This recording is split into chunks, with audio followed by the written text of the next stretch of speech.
integrarse a la Junta de Gobierno y prestar sus servicios con el fin de ponerse al frente de las tropas patriotas que desde octubre empezaron los combates para liberar la Real Audiencia de Quito. Un 6 de mayo de 1859, Jerónimo Carrión lideró a la población de Cuenca para pronunciarse en contra del presidente general Francisco Robles, adoptando la denominación de Gobierno Autónomo de Cuenca. La división que guarnecía la ciudad empezó a tener una disyuntiva entre el gobierno de Cuenca y el gobierno de Robles. Al día siguiente, leales a Robles, el general Raimundo Ríos, con apoyo del gobernador José Miguel Valdivieso y junto al batallón Pichincha número 2 y el escuadrón Cañar, reprimieron a los sublevados liderados por el teniente coronel Daniel Salvador. No obstante, a los insurrectos se les permitió abandonar la ciudad y dirigirse a Quito. Un 6 de mayo de 1859 se produce el combate en la ciudad de Tulcán, provincia del Carchi, y un combate similar en 1895 en la ciudad de Esmeraldas. Un 6 de mayo de 1984 muere en Guayaquil el historiador Dr. Wilfrido Loor. Un 6 de mayo de 1904, con la intervención del Dr. Carlos Tovar y del señor José María da Silva, barón de Río Branco, Ecuador y Brasil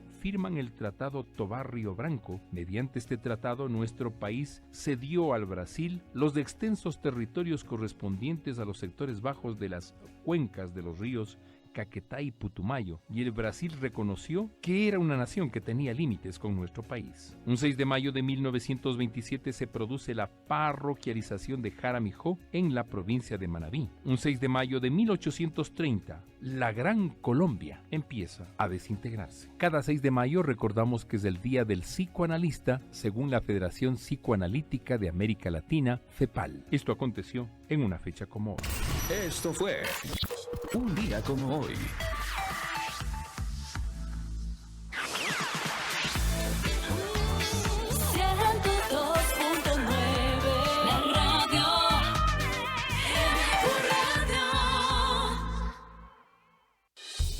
Información, diálogo y análisis con nuestros invitados. Son las 5 de la tarde con 34 minutos. 5 de la tarde con 34 minutos. A esta hora le doy la bienvenida a Patricio Valdeón. Él es experto en materia petrolera y energética. Como les decía al inicio del programa, hay dos noticias en estas materias que justifican plenamente la presencia de nuestro invitado esta tarde. Patricio, buenas tardes. Daniel Montalvo te saluda desde los micrófonos de MQ Radio, la radio de Quito. Hola Daniel, muy buenas tardes a ti y a toda tu audiencia aquí atento para poder responder a las preguntas. Arranquemos básicamente. El petróleo, desde hace un mes más o menos, un poco más incluso, viene registrando una caída en su precio internacional sostenidamente, ¿no? Efectivamente. Hasta que el día lunes registra la mayor caída en los últimos 4 años, y esto enciende varias alarmas en los países petroleros porque resulta que esto se desprende ya no de un comportamiento natural del mercado, sino de una decisión provocada por la OPEP, la Organización de Países Exportadores de Petróleo y Aliados, así se llama ahora. La OPEP más. La OPEP Plus o más, como bien le dicen. Esto sin duda tiene que haber quitado el sueño a muchas personas en el Ministerio de Energía y también en el Ministerio de Finanzas. Patricio, primero explícanos por qué es tan importante el precio internacional del precio del barril de petróleo para un país como Ecuador. Mira, dentro del contexto internacional recordemos que el petróleo ha venido siendo un commodity demasiado deseado por las naciones, porque no solo es un commodity que te genera gasolina para los hidrocarburos, para los carros, los vehículos, sino que también la petroquímica te genera varios derivados en medicinas, plásticos y muchas partes de la industria. Está la necesidad de este commodity que al día se están consumiendo 104.7 millones de barriles de crudo. Para hacer un poco el contexto, Ecuador al momento está produciendo 470,000 barriles, es decir, no llega ni al 1% de la producción mundial de lo que se consume diariamente en el mundo. Teniendo ese contexto, básicamente los países que son impulsados sus economías por el petróleo, háblese de Estados Unidos, háblese de China, háblese de Rusia, háblese de Colombia, el mismo hecho de la sustentación de la dolarización del Ecuador a través del dólar, se convierte en un commodity extremadamente importante. En el Bretton Woods que formó Estados Unidos, todos los contratos petroleros son hechos en dólares. Y por ende, la parte importante y por qué debe tener el país una preocupación en este sentido es que muchos de los dólares que entran a la economía ecuatoriana, cuando se exporta un producto, sea piñas, papaya o cualquier producto, y en este caso el petróleo, pues todo el flujo de dólares va a ingresar de estas ventas internacionales. Entonces, ¿por qué es tan importante? Porque al ser un producto que yo estoy vendiendo diariamente, si mi producto le baja en el precio, voy a recibir menos ingresos de lo que yo he presupuestado. Al momento el Ecuador tiene una proforma prorrogada de aproximadamente $74 del barril de petróleo, ya con castigo. Si este momento, que ya abruptamente bajó el día lunes casi a $66 del barril, hoy hubo un rebote de $58 del barril y hoy hubo un rebote hacia casi 59, pues básicamente eso hay que quitarle el castigo de $10. Aproximadamente está recibiendo $48 de lo que se tenía presupuestado, los $74 por barril. Ante eso significa que va a haber menos ingresos para justamente cubrir esa proforma, esas necesidades, y ya teniendo un déficit que tenía el Ecuador presupuestado de $5.000 millones, hay que agregarle al momento aproximadamente unos $1.800 millones más que debería de percibir el Estado por las actuales circunstancias de producción que tiene el país. Por eso es importante que el Ecuador tome en cuenta, ya que es una fuente muy importante de ingreso que aproximadamente impacta el 30% del PIB nacional. Patricio, ¿de dónde, o digamos así, hacia dónde puede apostar el gobierno para compensar esos 26 barriles que están dejando de recibir por exportación de barriles? Ayer leíamos algunas instrucciones también que se tomaban a nivel de Petroecuador para tratar de subir la producción, ¿no? Se hablaba de una estrategia de producción con nuevas perforaciones. ¿Alcanza eso para compensar la diferencia en los precios internacionales? Mire, lastimosamente el país al momento no ha ejecutado el plan de incremento de producción petrolera, no solo por el hecho de exportar. El país ha apostado por incrementar producción de energía en base a térmicas. Las térmicas utilizan gas y diésel. Por ende, si yo voy a utilizar más de esas termoeléctricas, voy a necesitar más gas y diésel, que el Ecuador justamente también dio las instrucciones de para septiembre importar mucho más gas. Lastimosamente siempre se piensa en importar diésel y gas, que es lo que más afecta a la balanza comercial. Efectivamente, el Ecuador tomó ayer una decisión de asignar unos taladros para incrementar una producción, lo cual es positivo, pero no es tampoco lo ideal. Y justamente dentro de la campaña política se habló mucho de Sacha, de que no se debía entregar al país, privatizar, y hubo tanta desinformación malintencionada que terminaron haciéndole daño al país y a la población, que ahora va a tener que absorber simplemente más impuestos con una reforma tributaria por no haber permitido ingresos líquidos de aproximadamente $3.700 millones. Entonces, es importante la decisión. Se piensan subir 12.000 barriles, pero hay que tomar muchas acciones de frente a eso. Mire, por ejemplo, el tema, lo primero que yo haría como ministro de Energía, sabiendo de la industria, lo primero que haría es nuevamente retomar las conversaciones con el consorcio sino-canadiense-americano, porque eran 3 países los que estaban participando, el consorcio estatal chino, más la experiencia de los canadienses operadores, y más los servicios petroleros americanos de Baker Hughes, y el dinero del banco Goldman Sachs. Entonces eran 3 países que estaban participando por algo que, como repito, hay una demanda diaria de crudo. Esa es la primera acción. La segunda acción es el presidente inmediatamente, yo estaría buscando la manera de hacer una consulta popular urgente en los lugares de impacto para revertir la decisión extremadamente, digamos, a veces demencial de haber cerrado el bloque ITT. Eso permitiría mantener una producción que se estaba llegando a 55.000 barriles con un potencial a un campo de 200.000 barriles. Aunque esto le suponga al gobierno caer en digamos así, en una espiral de contradicción política. Mire, es que la contradicción política, cuando hay hambre, pues se tiene que justamente satisfacer el hambre o la contradicción política.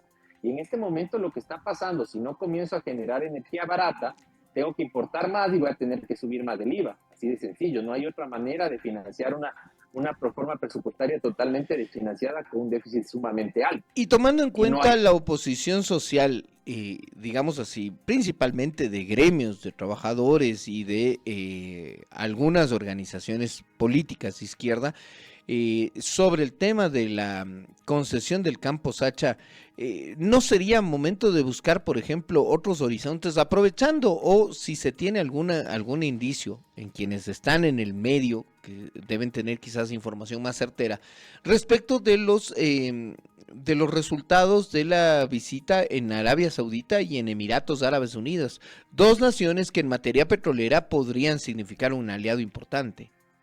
A ver, yo pienso que si el presidente Noboa ganó con 1 millón extra, los movimientos, estos movimientos que quieren retrasar al país, pues perdieron. La propuesta de ellos no quedó, porque la gente ha sentido la necesidad de tener dinero justamente en las comunidades de impacto al lado de los campos petroleros, donde hay industria nacional, donde hay empresas de servicios, de catering, botes, pues ha sentido que ya no hay el mismo flujo. Entonces, si es que ganó el presidente, justamente ganó las propuestas que él tenía, de delegar campos a empresas estatales que están justamente en la ley, en el marco de la ley. Pero el mismo gobierno las tumbó abajo, pues, Patricio, y ahí uno se... No ha habido tumbado, ellos tuvieron que revertir algo que estaba en un proceso normal, que si es que el campo no se delegó, tuvo que retirarse nuevamente a Petroecuador, pero todavía sigue asignado por el COL. El COL es la institución asignada por 4 ministros que aceptaron. El comité de licitaciones la semana anterior revisó la decisión y la tumbó. Y yo por eso te pregunto, Patricio, bueno, ¿finalmente son otros horizontes o hay que insistir en estos consorcios que en algún momento incluso se hicieron públicas críticas de su operación, por ejemplo, en Colombia?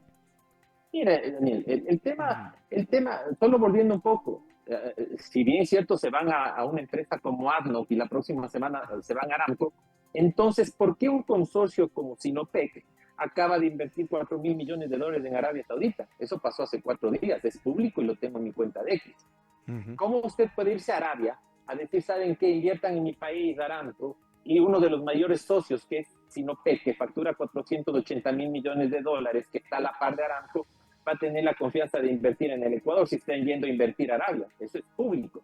Entonces, por eso, más allá de que haya cuestionamientos o no, lo que se empezó se tiene que terminar para dar seguridad jurídica de inversión. ¿Cómo un árabe puede venir a un país donde de la noche a la mañana, sin firmar un contrato, le digan, sí señor, le voy a dar $1.500 millones? Esto no pasa ni en sueños. A usted, si no firma el contrato, simplemente no se puede asignar ningún cheque, así de sencillo. Entonces los cuestionamientos son sumamente infundados, pero el pragmatismo está ahí. La empresa estatal Sinopec acaba de invertir $4.000 millones en Saudi Aramco para incremento de producción. Así de sencillo, y estas son las referencias que se dan en el mundo. Perfecto. Patricio, pasemos a la otra noticia que tiene que tenernos un poquitín, no digo preocupados, pero sí alertas, ¿no? Ecuador decidió disponerle a Petroecuador, el Ministerio de Energías le ha dispuesto a Petroecuador a aumentar la producción de gas natural en el país y tomar medidas urgentes para importar también ese combustible. La meta es garantizar el suministro eléctrico durante el periodo de sequía que comenzaría en septiembre de 2025. Esa es otra de tus áreas de experticia y por eso me parecía importante juntar esta entrevista. Es por ahí, después del fracaso en el materia de Progen, todavía no terminan de instalar todo lo que debía haber estado para el 5 de noviembre de 2024, con los retrasos también que tiene la otra empresa, Austral Technical Management, ATM, en Esmeraldas. Entonces uno se preocupa y dice, bueno, ¿habremos avanzado algo? Porque nos ofrecieron hasta energía nuclear en época de campaña, pero ahora ya con la posibilidad cercana, cada vez más cercana, de un estiaje en septiembre, parece que nuevamente le van a apostar a la térmica para tratar de sortear el temporal, Patricio. Efectivamente, ahí por eso yo he sido Yo he dado medidas emergentes que tiene que tomar el país para generar ingresos y liquidez que se necesita. Pero lo importante es saber cuál es el plan de electrificación del país, para saber cuánto se va a utilizar de termo, cuánto se va a utilizar de hidroeléctrica, porque realmente las renovables, con el mantenimiento de los parques eólicos que se están dando en Loja, pues simplemente ha demostrado que son altamente costosos y bastante difícil de mantener la energía renovable. Entonces, ahora todo depende de mucho del programa de electrificación, que no es público. En eso estoy totalmente de acuerdo, que se han hecho crecimientos, pero lo que más duele a uno que está en el sector petrolero es que teniendo campos como el bloque Amistad, donde al frente Perú está ya con plataformas sacando gas, el yacimiento no tiene fronteras, pues el Ecuador no está aprovechando y se haya justamente desaprovechado la oportunidad de delegar el bloque Amistad y todo el bloque 6 para justamente dar esta seguridad energética que tiene el país. Si está pidiendo de urgencia hasta importar, porque es más costoso el importar justamente, pues hace que realmente nos demos cuenta de que puede haber un riesgo de apagones nuevamente, que ya no solo pasa en el Ecuador, pasa a nivel mundial.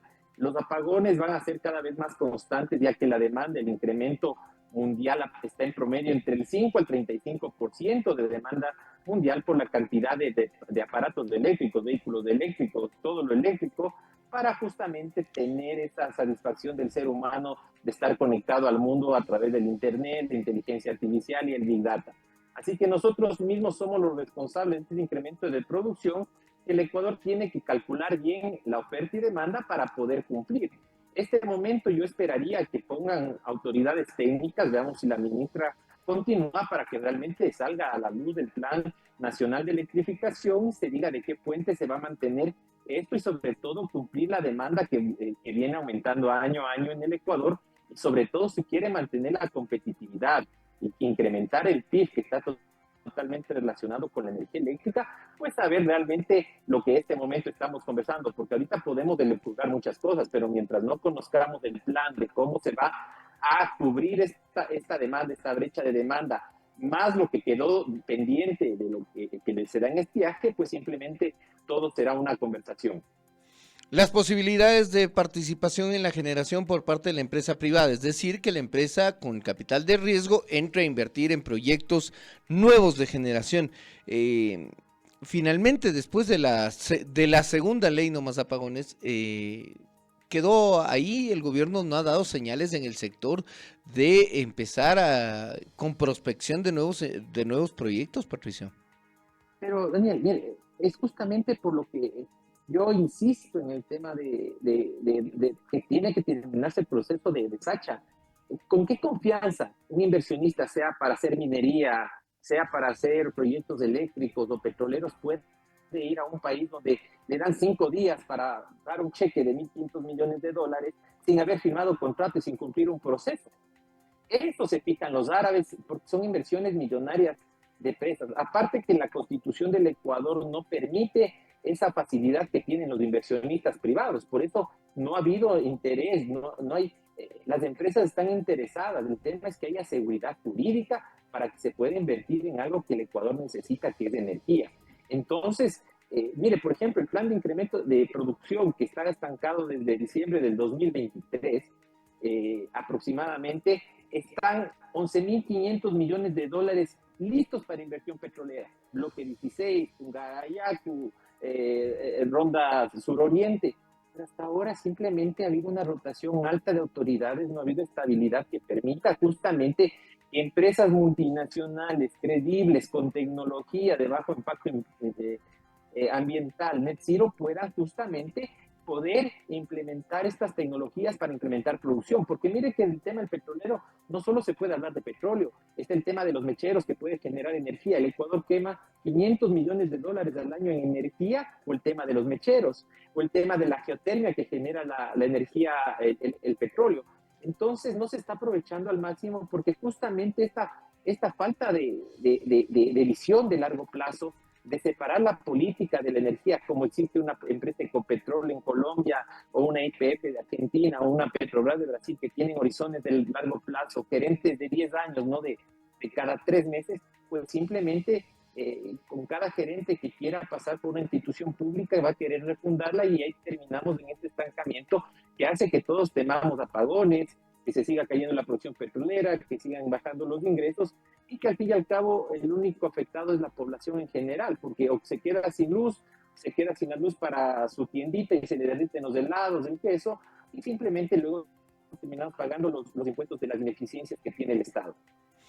Con eso quiero agradecerle, Patricio Baldión, consultor además de varias empresas en esta materia. Gracias, Patricio. Queda claro, ¿no? Mientras no exista una política que dé nortes, luces y marque horizontes claros, difícilmente podremos tener resultados que se puedan sostener en el tiempo. Gracias, Patricio. Excelente resto de tarde. A ustedes, muchísimas gracias por el espacio. Una buena tarde a la audiencia.